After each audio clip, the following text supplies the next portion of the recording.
have you seen companies transform because they have figured this out, what the why really is and how to communicate it in such a way that it becomes quite powerful? The simple answer is of course. Companies that were maybe just financially driven, shareholder, that's all it was, money, money, money, no purpose, no cause underlying. People liked the job, everything was fine. Nobody loved it, They didn't necessarily trust leadership, even though they may get along with them.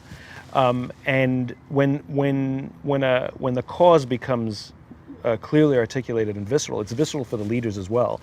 And so you asked me sort of what's the right way to communicate it. The interesting is what's the right way to talk about your kids? What's the right way to talk about your marriage? I'm like, well, if it's a successful marriage and you love your kids, you ooze with passion. When somebody starts talking about their marriage and it's not doing so well, we can tell. We can tell when the passion's not there.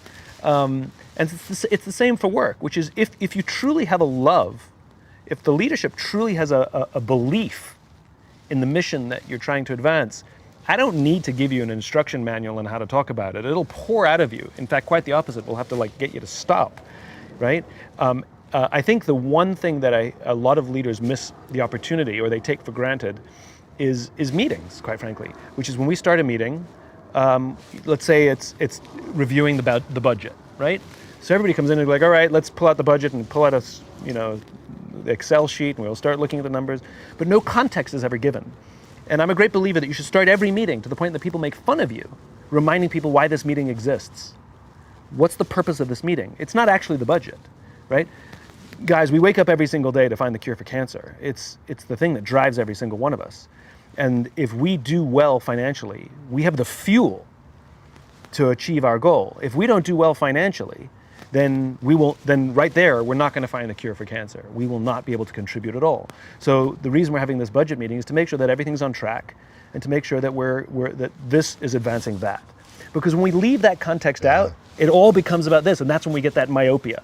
That's when we get that finite mindset where we can't see past the numbers. So it's up to the leaders to the point where others make fun of them. So Mark, this is a practical tip. We have 400 leaders listening. Yeah. And let's say there are 5 meetings a day, 200 days a year. That's 1,000 times 400, 400,000 opportunities in the next 12 months. To reinforce. Yeah. To reinforce. And I mean, I'm obsessive about it. Like the PowerPoint.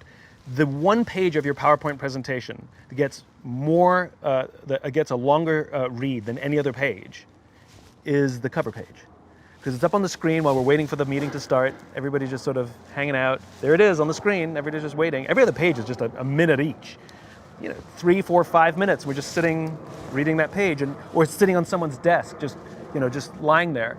And it just says budget, 2021 budget. That's all. Marketing plan. That's all it says.